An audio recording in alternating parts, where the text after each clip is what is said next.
দক্ষিণ Africa versus Sri Lanka ম্যাচটি একটি হাড্ডাহাড্ডি ম্যাচ হবে এমনটাই প্রত্যাশা করেছিল ক্রিকেট সমর্থকরা, কিন্তু সবাইকে হতাশ করে দক্ষিণ আফ্রিকার সামনে যেন দাঁড়াতে পারল না শ্রীলঙ্কা।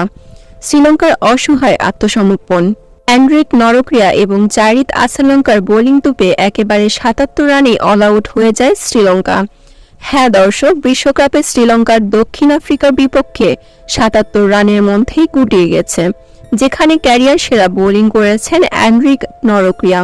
মাত্র ৪ ওভার বোলিং করে এই বোলার খরচ করেছেন মাত্র ৪ রান, তুলে নিয়েছেন ৪টি উইকেটস।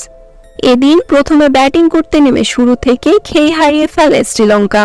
১৩ রানেই তারা প্রথম উইকেটস হারায়। পাথুম নিসাঙ্কার ৩ রানেই ফিরে যান প্যাভিলিয়নে। এরপর মিন্দু মেন্ডিসি ছিলেন ব্যর্থ। ইনিংসের নবম ওভার করতে এসে কেসাব মহারাজ পরপর জোড়া বলে ২টি উইকেটস তুলে নেন। ২টিই ছিল শ্রীলঙ্কার গুরুত্বপূর্ণ উইকেটস। ফিরে যান ওয়ানিন্দু হাসাঙ্গার ডাক, এরপর ফিরে যান আদিরা সামারাইকরা। তাতে মাত্র ৩২ রানের মধ্যে শ্রীলঙ্কা হারিয়ে ফেলে ৪ উইকেটস। ৩২ থেকে ৪০ শ্রীলঙ্কা হারায় ৫ উইকেটস। ভালো খেলতে থাকা কুশল মেন্ডিস ধরে খেলেও রক্ষা হলো না তার। অ্যান্ড্রিক নরক্রিয়া দেখালেন প্যাভিলিয়নের পথ। তাতে ৩০ বলে ১৯ রান করতে পারেন কুশল মেন্ডিস। শ্রীলঙ্কার সমর্থকরা হতাশ, কি হয়ে গেল?